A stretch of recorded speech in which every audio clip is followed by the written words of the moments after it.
غریب کا سال بھر کا روزہ مل کر افطار کروائے، تقسیم رحمت رمضان راشن پروگرام۔ السلام علیکم ورحمۃ اللہ وبرکاتہ۔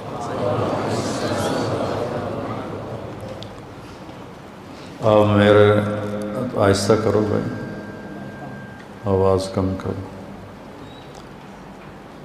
آپ آج مجھے ایک اور شکل میں دیکھ رہے ہوں گے کہ میں نے کالے چشمے لگائے ہوئے ہیں۔ میری آنکھ کا آپریشن ہوا ہے، یہ سیدھے ہاتھ والی آنکھ کا، پچھلے پیر کو ہوا تھا، تو اس میں پھر سیاہ اینک لگانی ہوتی ہے تاکہ کوئی ذرہ آنکھ میں نہ پڑے، اور رات کو سوتے ہوئے بھی اینک لگا کے سونا ہے، کہیں خارش ہو تو نیند میں ہاتھ سے اس کو رگڑا نہ مل جائے تو وہ خراب ہو جاتا ہے۔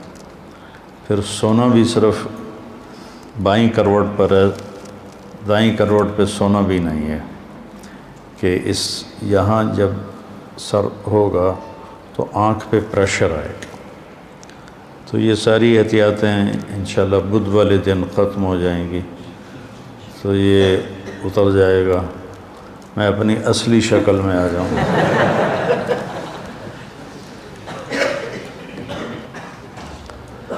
بسم اللہ الرحمن الرحیم، والصلاة والسلام علی رسولہ الکریم وعلی آلہ وصحبہ اجمعین۔ رمضان المبارک قرآن کا مہینہ ہے۔ شہر رمضان الذی انزل فیہ القرآن،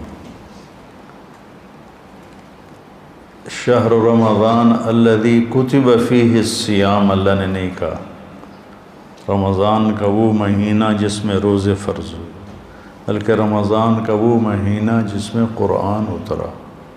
قرآن کے اترنے نے رمضان کو عزت دی، رمضان کو بلندی دی، اور ساری آسمانی کتابیں، تورات، زبور، انجیل، ابراہیم علیہ السلام کے صحف، شیس علیہ السلام کے صحف، یہ سارے کے سارے اللہ نے اس مہینے کا اس کے لیے انتخاب فرمایا۔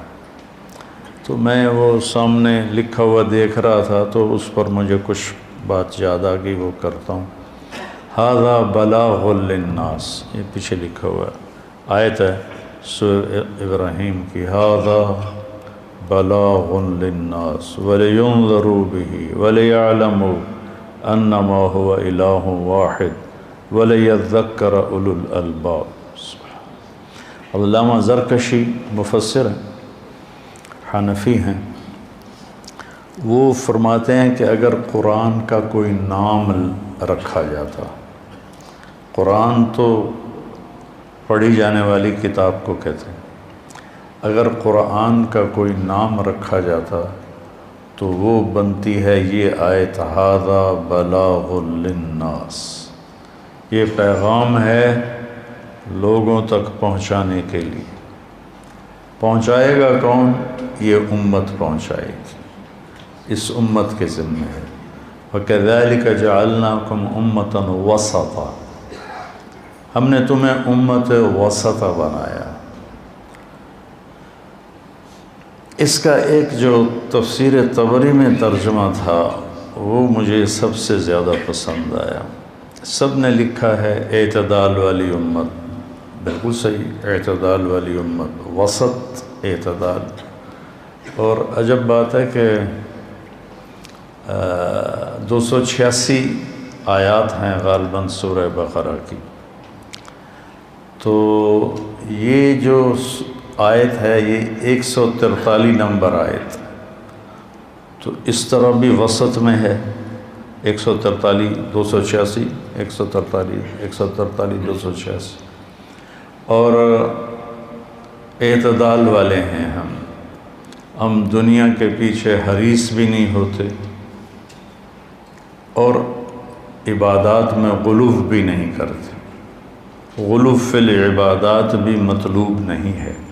نظام دنیا کیسے چلے گا؟ نظام کائنات کیسے چلے گا؟ دوسرا ترجمہ جو علامہ طبری نے کیا کہ ہم نے تمہیں امت واسطہ بنایا ہے. امت واسطہ کس کے درمیان؟ اللہ اور بندوں کے درمیان. پہلے واسطہ کون ہوتے تھے؟ انبیاء. ہمارے نبی پر نبوت کا اختتام ہوا تو اللہ نے ہمیں کہا وَكَذَلِكَ جَعَلْنَاكُمْ أُمَّةً وَسَطًا. میں اس پہ بات کیا کرتا ہوں کہ اللہ نے ہمیں فل جنرل بنایا ہے. فل جنرل وہ ہوتا ہے جس کے 4 سٹار ہوں یا 4 ستارے لگے ہوں. وہ صرف 4 ہوتے ہیں. ایک چیف آف آرمی اسٹاف, ایک ایئر چیف مارشل, اور ایک نیوی چیف جو کمانڈر ہیں 3 فوجوں کے, اور چوتھا ہوتا ہے وہ جو جوائنٹ سٹاف جو ان تینوں کو جوڑتا ہے. یہ 4 جرنیل فل سٹار ہوتے ہیں 4. باقی لیفٹنٹ جنرل 3 ہوتے ہیں, میجر جنرل 2 ہوتے ہیں, یعنی 2 ستارے. اس امت کو اللہ نے فل سٹار جنرل بنایا ہے. کنتم خیر امت, ہمیں اللہ نے خیر امت کہا. وَكَذَلِكَ جَعَلْنَاكُمْ أُمَّةً وَسَطًا, اللہ نے ہمیں امت وسطہ کہا. لِتَكُونُوا شُهَدَاءَ عَلَى النَّاسِ, تیسرا ستارہ ہے شہداء علی الناس. چوتھا ہے هُوَ اجْتَبَاكُمْ, هُوَ اجتباء, شہداء, وسطہ, خیر امت. ہم نے تمہیں امت واسطہ بنایا کہ تم لوگوں کو اللہ سے جوڑتے ہو. امت واسطہ بنایا ہے تاکہ تم شہداء علی الناس بنو, تم لوگوں کے سامنے جا کے گواہی دو کہ لا الہ الا اللہ, اللہ ایک ہے, اس کا معبود کوئی نہیں ہے. یہ صرف آخرت کے دن کی بات نہیں ہے. عام مفسرین نے یہ لکھا ہے کہ یہ شہادت علی الناس ہے قیامت والے دن, کہ جب انبیاء کے آنے کا ان کی امتیں انکار کریں گی تو وہ اس امت کو گواہ بنائیں گے اور یہ امت گواہی دے گی. یہ بھی ہے, اور یہ بھی ہے کہ بلغوا عنی ولو آیا فلیبلغ الشاہد الغائب. ان اللہ بعثنی کافۃ للناس رحمۃ فأدوا عنی, میرا پیغام آگے پہنچاؤ. یہ شہادت علی الناس ہے جو آج تبلیغ والے کر رہے ہیں. ایک میں نے یہ محفل لگائی ہے, یہ تعلیم کا حلقہ ہے کہ آپ خود طالب بن کر آئے بیٹھے ہیں اور میں آپ سے بات کر رہا ہوں. شہادت علی الناس کا یہ بھی شہادت علی الناس بن جاتی ہے کسی درجے میں, لیکن اس کا اصل مصداق ہے جب آپ اس کے پاس جاتے ہیں جو آپ کو ٹھکرا رہا ہے, آپ کی سنتا نہیں, یا آنکھیں بند کر کے بیٹھا ہوا ہے. اس تک پیغام پہنچانے والے صرف تبلیغ والے. میرے پاس جب پہلی دفعہ گورنمنٹ کالج لاہور میں ہمارے کالج کے ہی لڑکے آئے بات کرنے, تو پہلے تو مجھے سمجھ میں نہیں آیا کہ یہ کیا کہہ رہے ہیں. ایک لفظ سمجھ میں نہیں آیا, کبھی سنی نہیں تھی دین کی بات. پھر جب وہ دوسری تیسری دفعہ آئے تو میں نے ان کو گالیاں دے کے اپنے کمرے سے نکال دی, دھکے دے کے. کہا اگر آئندہ تم آئے تو میں تم سے برا پیش آؤں گا. تم سوچو, تم چھوٹے چھوٹے مولانا ہو, تمہارے ساتھ کوئی ایسا کرے تو جاؤ گے اس کے پاس, کہیں نہ کہیں سے کفر کا فتویٰ بھی لے آؤ. بڑا ظرف چاہیے, اس کے لیے نبیوں والی تڑپ چاہیے. وہ مزہ دیا تڑپ نے, وہ مزہ دیا تڑپ نے کہ یہ آرزو ہے میری, میرے دونوں پہلوؤں میں دل بے قرار ہوتا. یہ نبیوں والی تڑپ سے آدمی شہادت علی الناس کا فریضہ ادا کرتا ہے. اس وقت جو ہدایت کا اللہ ہدایت کے سبلنا بے شمار راستے اللہ نے بنائے ہیں، لیکن اس وقت جو اللہ کی خاص تائید ہے وہ تبلیغ کے ساتھ ہے. تو اگر اپنی دیکھو نا جو کاروبار زیادہ چل رہا ہو تو اس میں لوگ پیسہ لگاتے ہیں کہ ہمیں منافع واپس ہے. زندگی تھوڑی ہے، کام زیادہ ہے، تو سارے کام تو ہم کر نہیں سکتے. عمر دراز مانگ کر لائے تھے 4 دن، 2 آرزو میں کٹ گئے 2 انتظار میں. عطا اللہ شاہ بخاری رحمۃ اللہ علیہ اس شعر کو یوں پڑھتے تھے: عمر دراز مانگ کر لائے تھے 4 دن، آدھی کٹ گئی ریل میں، آدھی کٹ گئی جیل میں.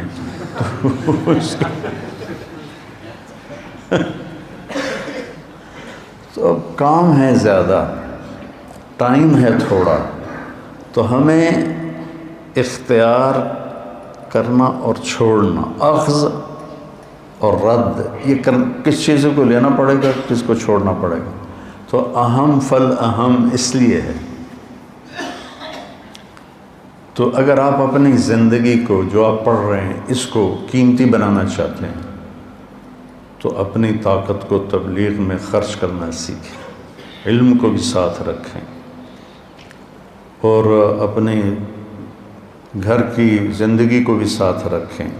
کہیں پڑھانے کا موقع ملتا ہے اس کو بھی ساتھ رکھیں.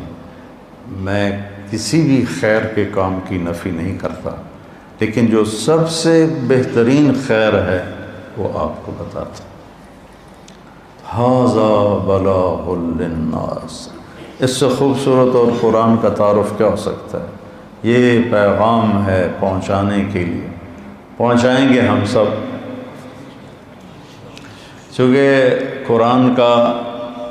قرآن پوری کتابوں کا خلاصہ ہے، اور قرآن کا خلاصہ سورہ فاتحہ ہے. اور سورہ فاتحہ کا خلاصہ ایاک نعبد و ایاک نستعین ہے. یہ جو ہمارے دوست بیٹھے ہوئے محلے کے، یہ کہ جی ہم تو عالم نہیں، ہم کیا لوگوں کو پیغام پہنچائیں. یہ ایک آیت پہنچا دو میرے پیارے، اللہ کی مان لے اور اللہ کی بندگی کر اور اسی سے مدد طلب کر، تو اس نے پورا قرآن پہنچا دیا. پورے قرآن کا خلاصہ ہے ایاک نعبد و ایاک نستعین. تو یہ امت کے ہر فرد کی ذمہ داری ہے. فلیبلغ العالم الغائب نہیں، فلیبلغ العالم الغائب، علماء میرا پیغام پہنچائیں نہیں. فلیبلغ العامل الغائب، عمل کرنے والے میرا پیغام پہنچائیں نہیں. فلیبلغ الشاہد الغائب، آج جو موجود ہیں وہ میرا پیغام آگے پہنچائیں.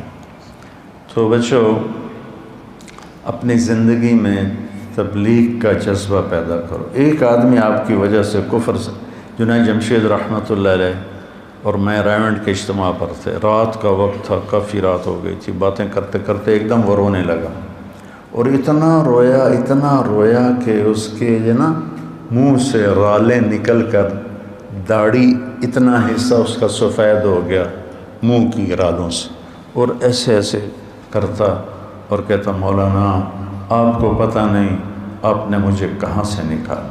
یہ ایک جملہ دوہرا رہا تھا، مولانا آپ کو پتہ نہیں آپ نے مجھے کہاں سے نکالا، آپ نے مجھے کہاں سے نکالا. ایک آدمی جہنم کی طرف جاتا ہوا میرے پاؤں پکڑنے سے تبلیغ میں آ جاتا ہے، توبہ کر لیتا ہے، نیک بن جاتا ہے، تو میرے لیے بہت بڑا سرمایہ ہے. حالات کے ساتھ ساتھ آدمی کے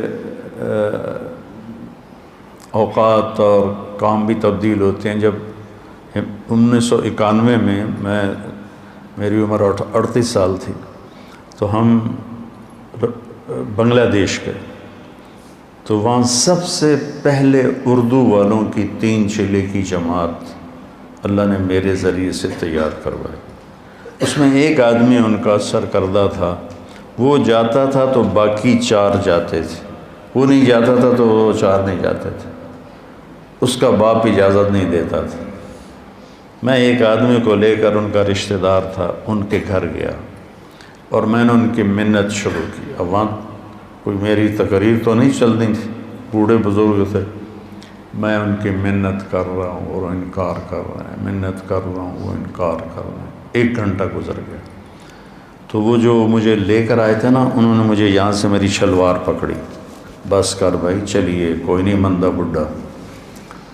2.25 گھنٹے میں نے ان کی محنت کی، 2.25 گھنٹے میں بیان ہوتا ہے، اور 2.25 گھنٹے میں میرا ایک جملہ تھا، بزرگوں اجازت دے دو نا، آپ کی بڑی مہربانی، اجازت دے دو نا۔ آخر وہ تنگ آ کے کہتا ہے اچھا جا لے جا، میری جان چھوڑ۔ تو اللہ نے اس پوری قوم میں تبلیغ کا کام زندہ کر دیا۔ یہ ہے ھذا بلاغ للناس۔ تو رمضان مبارک مہینہ ہے، میرے نبی رمضان کیسے گزارتے تھے تھوڑا سا یہ میں بتا دیتا ہوں۔ میرے نبی نے 9 رمضان دیکھے۔ جب آپ تشریف لے گئے تو ہجرت کے دوسرے سال جب جنگ بدر ہوا ہے، شعبان میں رمضان کے روزے فرض ہوئے۔ یا ایھا الذین آمنوا کتب علیکم الصیام کما کتب علی الذین من قبلکم لعلکم تتقون۔ دیکھو، جب آدمی کلمہ پڑھتا ہے تو خیر البریہ بنتا ہے۔ ان الذین کفروا من اہل الکتاب والمشرکین فی نار جہنم اولئک ہم شر البریہ۔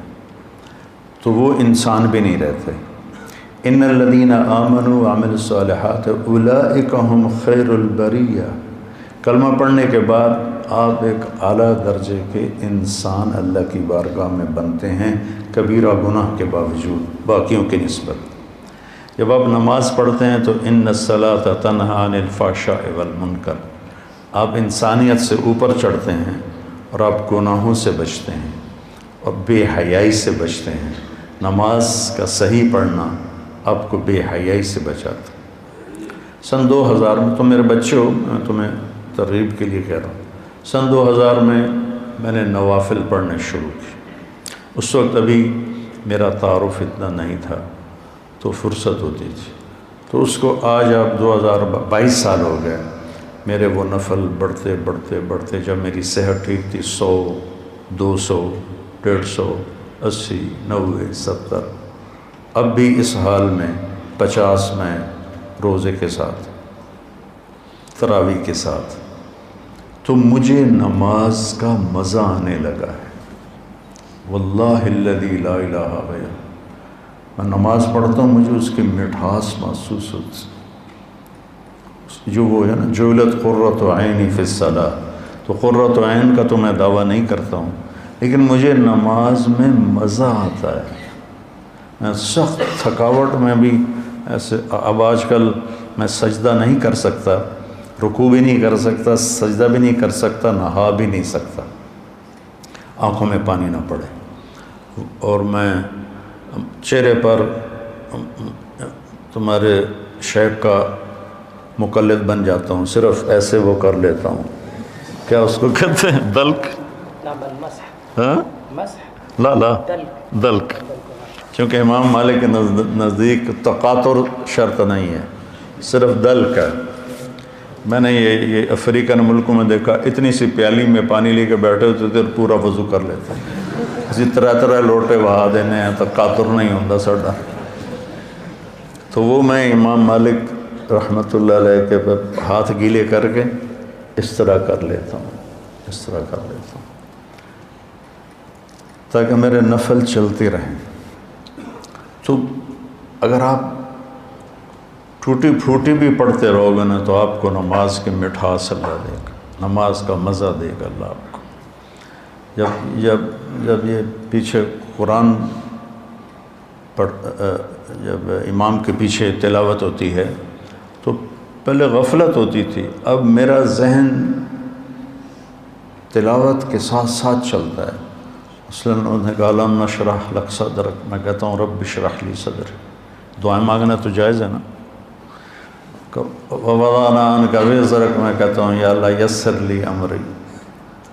وہ کہتا ہے ورفعنا لک ذکرک، میں کہتا ہوں واجعل لی لسان صدق فی الاخرین۔ وہ کہتا ہے قل هو اللہ احد، میں کہتا ہوں سبحانک۔ اللہ الصمد، میں کہتا ہوں سبحانک۔ لم یلد ولم یولد، میں کہتا ہوں سبحانک۔ ولم یکن لہ کفوا احد، میں کہتا ہوں سبحان، اس کا میں مزہ لیتا ہوں۔ ارأیت الذی یکذب بالدین، میں کہتا ہوں اللہم لا تجعلنا منہم۔ فاما من ثقلت موازینہ فهو فی عیشۃ راضیہ اللہم اجعلنا منہم۔ یہ میری ایک غیر ارادی عادت بن گئی ہے، تو نماز آپ بے جان بھی نوافل پڑھنا شروع کرو گے تو اب تو آپ کی اوائل عمر ہے، ہماری آخری عمر ہے، تو اللہ آپ کو نماز کا مزہ دے گا۔ تو نماز بے حیائی سے روکتی ہے اور برے کاموں سے روکتی ہے۔ زکوٰۃ لتزکیہم بہا، زکوٰۃ اندر کا، چونکہ جب آدمی مال لگاتا ہے نا تو نفس ٹوٹتا ہے، نفس کے ٹوٹنے سے تزکیہ ہوتا ہے۔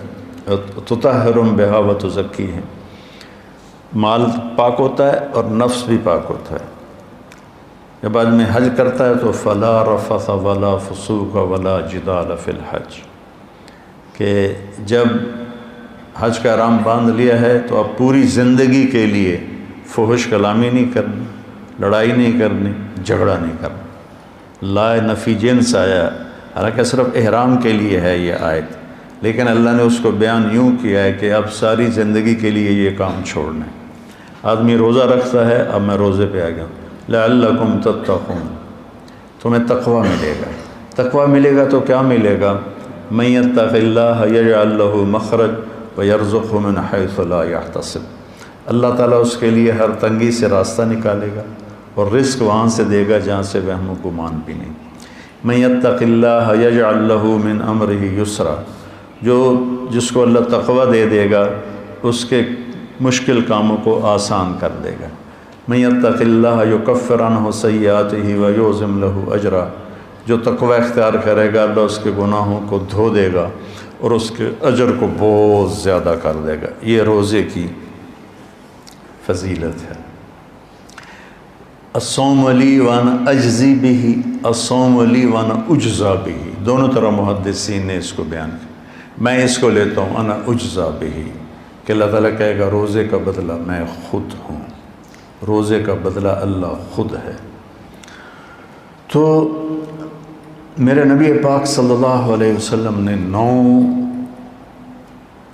رمضان دیکھے، اور آپ کی عادت مبارک تھی کہ آپ افطار سحری آخری وقت میں کرتے تھے، آخری وقت، ادھر بلال اذان دیتا، ادھر آخری لقمہ آپ کے منہ میں ہوتا تھا، اور افطاری بہت جلدی کرتے تھے۔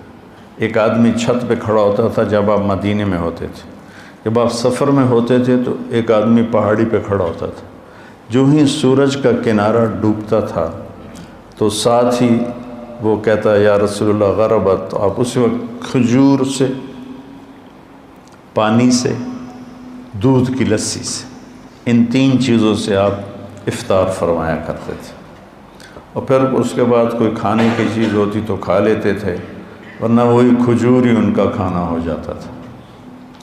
ایک دفعہ آپ سحری کا کھانا کھا رہے تھے اور آپ کے ساتھ حضرت کعب بن عجرہ، مقداد بن اسود اور علی رضی اللہ تعالیٰ عنہ آپ کے ساتھ تھے۔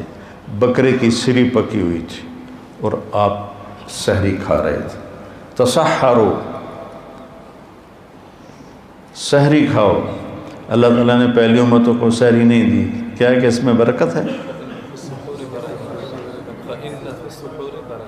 فَإِنَّ فِي السُّحُورِ بَرَكَةٌ، آپ نے سحری کو بابرکت قرار دیا، اور پہلی امتوں کو سحری نصیب نہیں تھی، ہمیں سحری کا اللہ تعالیٰ نے حکم دیا۔ تو حضرت بلال آئے اور آ کر کہنے لگے یا رسول اللہ لقد اصبحت، صبح ہو گئی ہے، آپ کھانا پینا چھوڑ دیں۔ جب کبھی بجلی نہیں ہوتی تھی گاؤں میں 70 کی دہائی میں، تو میں جب گھر آتا تھا تو گھر کی چھت، ہمارے گھر کی چھت بڑی اور چڑھ پر چاروں طرف اندھیرا ہوتا تھا، میں صبح و صادق کی لکیر کو نکلتے دیکھتا تھا۔ اس کے بعد اب بجلیاں ہی بجلیاں ہیں، روشنیاں روشنیاں نظر نہیں آتی، لیکن وہ حتی یتبین لکم الخیط الابیض من الخیط الاسود، حضرت عمار بن یاسر نے یہ آیت سنی تو ایک دھاگا سفید ایک دھاگا کالا اپنے سرانے کے نیچے رکھ لی اور اس کو دیکھتے رہے اور کھاتے رہے۔ وہ تو ہم نے کہا تیری سحری تو بڑی لمبی ہو گئی، پھر یہ صبح صادق مراد ہے۔ صرف عربی جاننے سے آدمی نہیں سمجھتا جب تک کسی کی صحبت نہ ہو۔ تو یہ کہہ کر چلے گئے اذان دینے۔ اذان دینے کے لیے وہ ایک انصاری عورت کے گھر پر چڑھتے تھے، وہ چڑھنے لگے تو پھر واپس آئے تو دیکھا تو آپ کھا رہے تھے۔ انہوں نے کہا یا رسول اللہ واللہ لقد اصبحت، یا رسول اللہ اللہ کی قسم صبح ہو گئی۔ تو آپ نے اپنے ہاتھ اٹھا لی، کہا یا بلال ما اصبحنا، ابھی صبح نہیں ہوئی تھی لیکن تو نے قسم کھائی تو تیری قسم جھوٹی نہ پڑے، اللہ نے صبح صادق کو پہلے نکال دیا۔ اور حضرت علی نے فرمایا اگر بلال قسم نہ کھاتے تو جب تک ہمارے نبی کھاتے رہتے صبح صادق ہونی نہیں تھی۔ تو سحری میں آپ مختلف چیزوں سے، جو کی روٹی مل گئی، کھجور مل گئی، افطاری میں بھی یہ تھا، اور ایک روزہ بھی سب کا قضا ہوا، چونکہ یوم غیم اندازے سے روزہ افطار کرنا ہے، بادل والے دن روزہ افطار کرو جب تمہیں اندازہ ہو جائے کہ سورج غروب ہو گیا۔ تو سارے مدینے پر گہرے بادل تھے، تو سب نے سمجھا کہ سورج غروب ہو گیا تو سب نے افطار کر لیا، اللہ کے نبی نے بھی افطار کر لیا۔ تھوڑی دیر کے بعد بادل چھڑے تو سورج سامنے کھڑا ہوا تھا، پھر اس روزے کو پورے اہل مدینہ نے عید کے بعد اس کی قضا کی۔ اور رمضان میں آپ کی جو بڑی عبادت تھی وہ قرآن تھا۔ 3 دن 9 سال میں 9 رمضان میں صرف 3 دن آپ نے تراویح کی نماز پڑھی۔ کتنی رکعت پڑھی کوئی صحیح حدیث کوئی نہیں ہے، ٹھیک ہے۔ اس کے بعد چھوڑ دی، اس لیے حضرت عائشہ کا فرمان صحیح ہے کہ بخاری شریف کی روایت ہے کہ رمضان اور غیر رمضان میں آپ کی 11 رکعتی نماز تھی، چونکہ آپ نے تہجد کا اہتمام کیا، تراویح کا نہیں۔ اور چوتھے دن آپ نہیں آئے اور وجہ بتائی کہ میں اس لیے نہیں آیا، مجھے ڈر لگا کہ تمہارے اوپر یہ فرض نہ ہو جائے، وہ فرض ہو جاتی تو پھر لوگ 4 رکعت نہیں پڑھتے تو تراویح چھوڑ دیتے تو کتنا بڑا گناہ ہوتا۔ تو اس میں پھر آپ کے زمانے میں کوئی تعداد نہیں تھی اور حفاظ الگ الگ کھڑے ہوتے تھے، اور اس جیسے یہاں ہو رہا ہے اہتمام، جیسے اب آپ الگ الگ سنا رہے ہیں، وہاں الگ الگ مسجدوں میں سناتے تھے۔ پھر ابوبکر صدیق رضی اللہ تعالیٰ عنہ کا زمانہ آیا تو اس میں بھی اسی طرح چلتا رہا معاملہ بغیر تعداد کے تعین کے۔ عمر رضی اللہ عنہ کا اوائل جو تھا، شروع کا خلافت کا زمانہ، اس میں اسی طرح چلتا رہا۔ ایک دن آپ مسجد میں داخل ہوئے تو آپ نے دیکھا الگ الگ نماز پڑھ رہے تھے لوگ، تو آپ نے کہا کہ میں ان کو ایک امام پہ کیوں نہ جمع کر دوں، تو ابی بن کعب پر آپ نے سب کو جمع کیا اور 20 تراویح فرمایا، صحیح روایت۔ اور یہ بھی صحیح روایت ہے کہ آپ نے ابن السائب، پہلے ان کا نام کیا یاد نہیں، ان کو 8 تراویح پڑھانے کا حکم دیا۔ تو اب اگر کوئی 8 پڑھتا ہے گنجائش ہے، لڑائی نہیں کرنی، 8 کا تو ثبوت ہی کوئی نہیں۔ اگر کوئی 20 پڑھتا ہے تو صحیح حدیث ہے، اسے لڑنا نہیں چاہیے کہ تو بدعت ہے، بدعت۔ ایک تو ہمارے یہاں بھائیوں کو یہ بڑی جلدی پتہ چل جاتا ہے بدعت ہے، بدعت۔ تو 20 بھی کی روایت بھی حضرت عمر سے ہے اور 8 کی روایت بھی حضرت عمر سے ہے۔ امت کا بڑا طبقہ 20 پر جمع ہوا، اور تواتر سے ایک عمل سینکڑوں سال سے لاکھوں کروڑوں امت کے افراد 20 پر پوری دنیا میں پڑھیں، اور چند لاکھ یا چند کروڑ 8 پڑھیں، اور وہ پھر اپنی رائے اس طرح مسلط کریں کہ 20 تراویح تو ہے ہی نہیں۔ شیخ عطیہ بن سالم رحمۃ اللہ علیہ مسجد نبوی میں درس دیتے تھے، اور سب سے بڑے تھے اس وقت محدث 90 کی دہائی میں۔ اس وقت میں جب حج پہ جاتا تھا تو حضرات کے ساتھ جانا ہوتا تھا، تو ہم 1 مہینہ مدینہ ٹھہرتے تھے، تو میں پورا مہینہ ان کے درس میں بیٹھتا تھا، اور بہت فائدہ ہوتا تھا درس میں۔ ان کی کتاب تھی صلاۃ التراویح، وہ میں نے ساری پڑھی کہ میں نے یہ کتاب اس لیے لکھی ہے کہ میں دیکھتا ہوں کہ 8 تراویح کے بعد بہت سے لوگ نماز چھوڑ کے پیچھے بیٹھ جاتے ہیں۔ اس پر یہ عنوان تھا، اور پھر آگے بات کی کہ یہ نفل ہے۔ کوئی مدینے والے 40 پڑھتے تھے بعد کے، حضور کے بعد کے زمانہ میں، خلفاء راشدین کے بعد کے۔ مکے والے وہ 4 تراویح پڑھ کے 1 طواف کرتے، پھر 4 تراویح پڑھ کے 1 طواف کرتے۔ مدینے والوں نے کہا ہوں اسی طواف تک کر نہیں سکنے، ایسی کی کری، انہوں نے کہا ایسی 20 دیاں 40۔ خان صاحب 2 رکعت نماز نفل، اللہ اکبر۔ ایک کوئی پنجابی ہے، اس نے ذرا اونچی نماز، میں کہا 4 رکعت نماز، اللہ اکبر۔ ان کا خوب مقابلہ کرتا ہے 100 رکعت نماز۔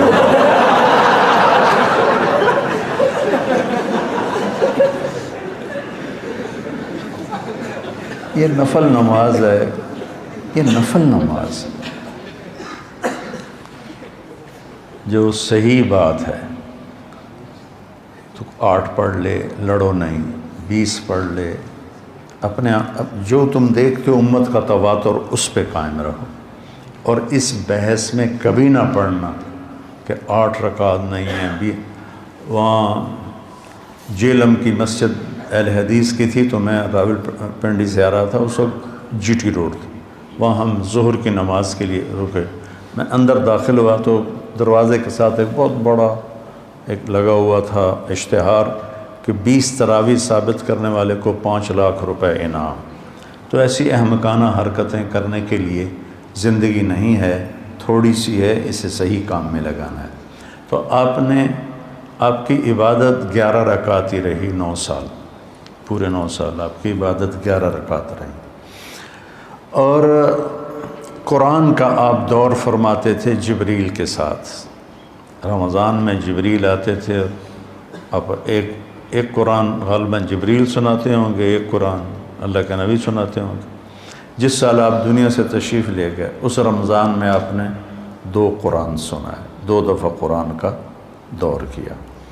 اور پھر لیلۃ القدر کے تلاش میں آپ نے ایک دفعہ پورا مہینہ اعتکاف کیا، پورا مہینہ۔ پھر اس کے بعد فرمایا کہ اس کو آخری 5 راتوں میں تلاش کرو، 21، 25، 21، 23، 25، 27، 29، اس میں اس کو تلاش کرو۔ اور آخری اشرا پہ اعتکاف بیٹھتے تھے، آپ کی مستقل سنت۔ ایک دفعہ آپ کا اعتکاف، آپ نے اعتکاف کسی وجہ سے نہیں کیا، وہ ایسا ہوا کہ حضرت عائشہ آپ کے اعتکاف میں بستر لے کر آ گئیں، ان کو دیکھ کر حضرت زینب بھی بستر لے کر آ گئیں۔ تو آپ نے دیکھا یہ سوکنیں تو آپس میں ہی لڑیں گی مسجد میں، تو آپ نے اعتکاف اٹھا دیا اور ختم کر دیا۔ اور پھر شوال میں آپ نے 10 دن اعتکاف کے گزارے۔ ایک دن کا اعتکاف 3 خندق جہنم سے دوری ہوتی، اور ایک خندق کا فاصلہ زمین آسمان کی مسافت کے برابر ہوتا ہے۔ تو اعتکاف آپ کی مستقل سنت تھی، اور اس میں آپ کی سخاوت بڑھ جاتی تھی۔ رمضان کا مہینہ سخاوت کا بھی ہے، آپ اجود الناس تھے۔ ان اللہ الاجود الاجود وانا اجودکم من بعدہ، اللہ سب سے بڑا سخی ہے، اس کے بعد سب سے بڑا سخی میں ہوں۔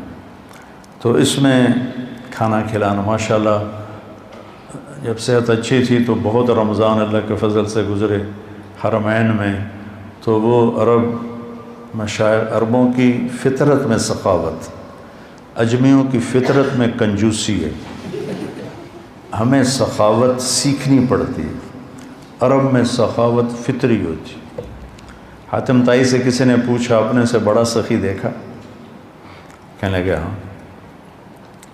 ایک سفر میں تھے تو ایک رات آ گئی تو ایک بدو نوجوان کے پاس ٹھہرے، تو اس نے بکرا سامنے رکھا، اور وہ سری نہ ساتھ ہی ہوتی ہے، شروع سے یہ تعزیہ اب بھی ہے کہ پورا سر آنکھیں ایسے پڑی ہوتی ہیں۔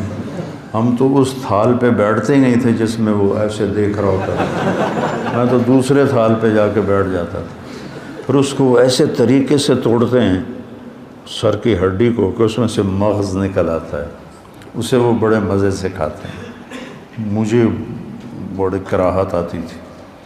تو حاتم طائی نے مغز کھایا تو کہنے لگا نعم الدماغ، مغز بڑا مزے کا پکا ہوا ہے۔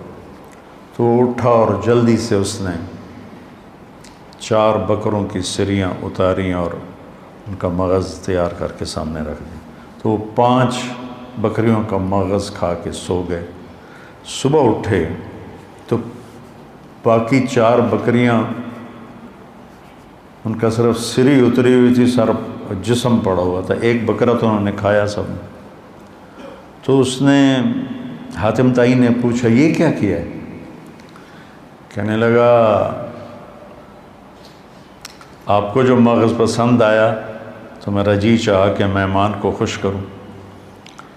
کہنے لگا حاتم تمہارے پاس اور کتنی بکریاں؟ کہا لگ بھگ یہی 5 تھیں۔ اب پاگل تو اپنا گزارا کیسے کرے گا؟ کہا پھر مہمان کو خوش کرنا بھی تو ہماری روایت ہے۔ تو کہا وہ مجھ سے بڑا سخی تھا۔ تو حاتم سے پوچھا گیا پھر آپ نے اس کو کیا دیا؟ کہ میں نے اسے 100 اونٹ دیے۔ تو لوگوں نے کہا پھر تو آپ بڑے سخی ہوئے۔ کہ نہیں، وہ بڑا سخی تھا، اس نے پورا مال لگا دیا، میں نے تو اپنے مال کا کچھ حصہ اس کو دیا، وہ مجھ سے بڑا سخی تھا۔ اللہ کو سخی سے پیار ہے، بخیل سے نفرت ہے۔ سخی اللہ کے قریب ہے، سخی جنت کے قریب ہے، سخی لوگوں کے قریب ہے اور جہنم سے دور ہے، اور بخیل اللہ سے دور ہے، لوگوں سے دور ہے، جنت سے دور ہے اور جہنم کے قریب ہے۔ تو اس میں صرف زکوٰۃ نہیں، زکوٰۃ کے اوپر بھی خرچ کرنا چاہیے۔ آپ بھی ایک دوسرے پہ چھوٹی موٹی، کسی کو کھجور کھلا دو، کسی کو کوئی شربت پلا دو، کسی کو کچھ کھلا دو تاکہ آپ سخیوں میں آ جائیں۔ تو آپ کی رمضان میں ایک آپ کا روزہ، ایک آپ کی تلاوت مستقل، اور ایک آپ اعتکاف بیٹھتے تھے مستقل۔ جس سال آپ نے اعتکاف اٹھایا اس سال آپ نے اس کی قضا کی۔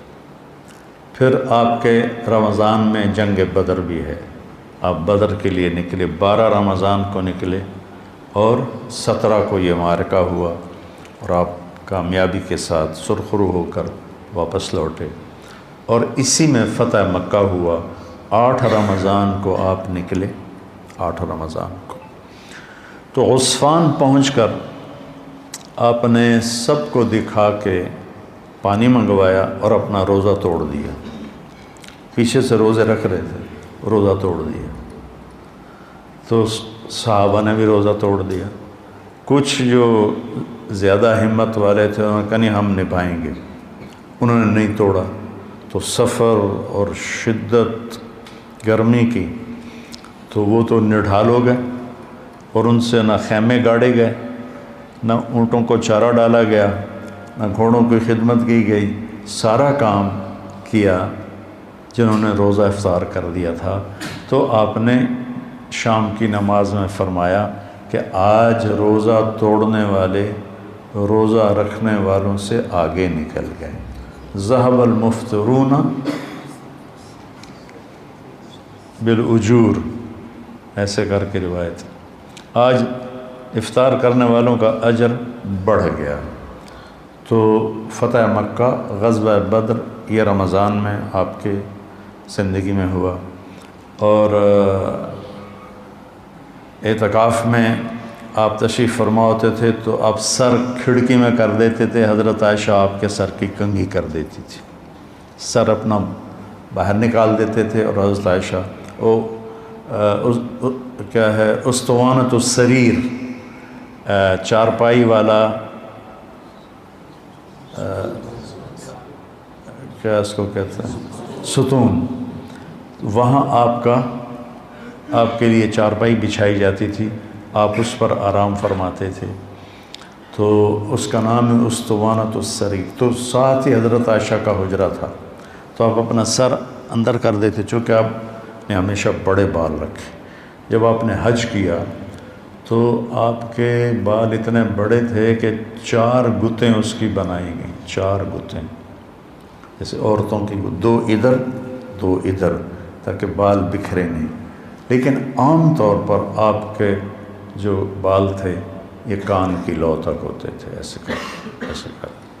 تو یہ میرے نبی کا رمضان ہے، اس کے ظاہری اعمال ہیں۔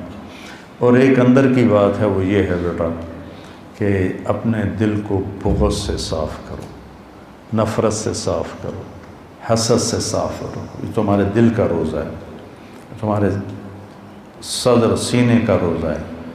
جس کسی سے لڑے ہوئے ہو اسے معاف کر دو، جس کسی کی نفرت ہے اس کو دل سے دھو دو، جس کسی کے ساتھ تمہارا معاملہ خراب ہے اس کو اللہ کے سپرد کر دو۔ جھگڑا کرنا، میرے نبی نے مدینے والوں سے کہا میرے بعد تمہیں تمہارا حق نہیں ملے گا، کیا کرو گے؟ تو انہوں نے کہا یہ ہم تلوار اٹھائیں گے، اپنا حق لیں گے۔ آپ نے کہا اس سے اچھی بات بتاؤں؟ کہا جی کیا؟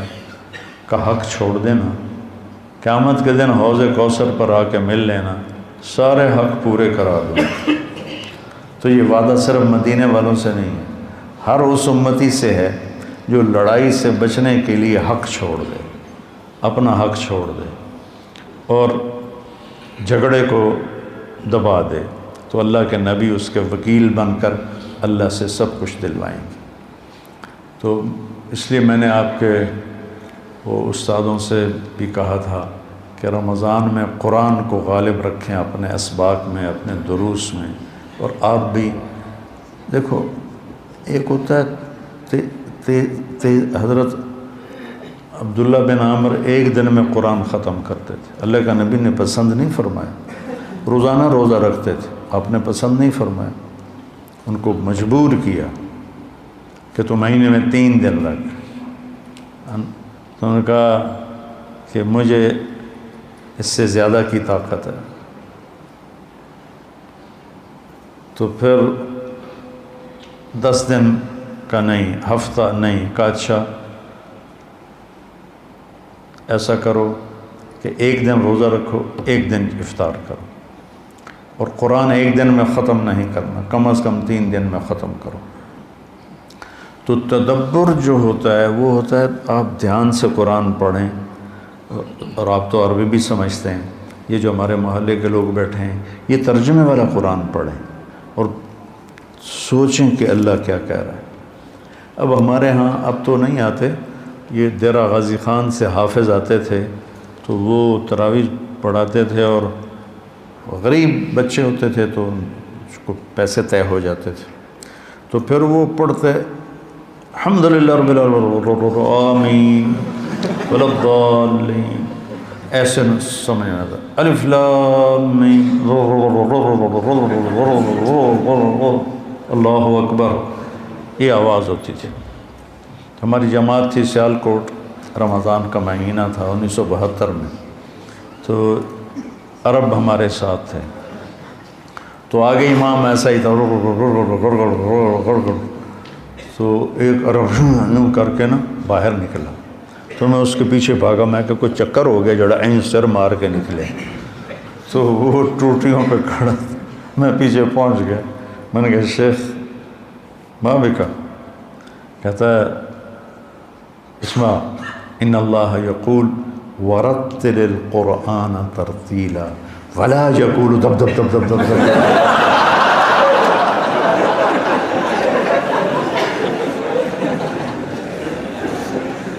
تو تب تدبر کے ساتھ قرآن پڑھنا کی عادت ڈالیں، تاکہ قرآن تمہارے اوپر وہ منظر ہونا چاہیے. وَإِذَا تُلِيَتْ عَلَيْهِمْ آيَاتُهُ زَادَتْهُمْ إِيمَانًا، اور وہ تقشعر منه جلود الذين يخشون ربهم ثم تلين قلوبهم وجلودهم إلى ذکر اللہ. تم تو عربی جانتے ہو، تم تو بلاغت بھی پڑھے ہو، میں تو پڑھی کوئی نہیں. تو مزہ لو قرآن کا، مزہ لو نماز کا. السلام علیکم.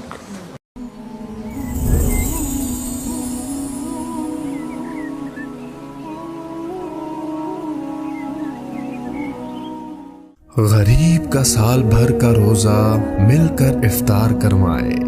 تقسیم رحمت رمضان راشن پروگرام.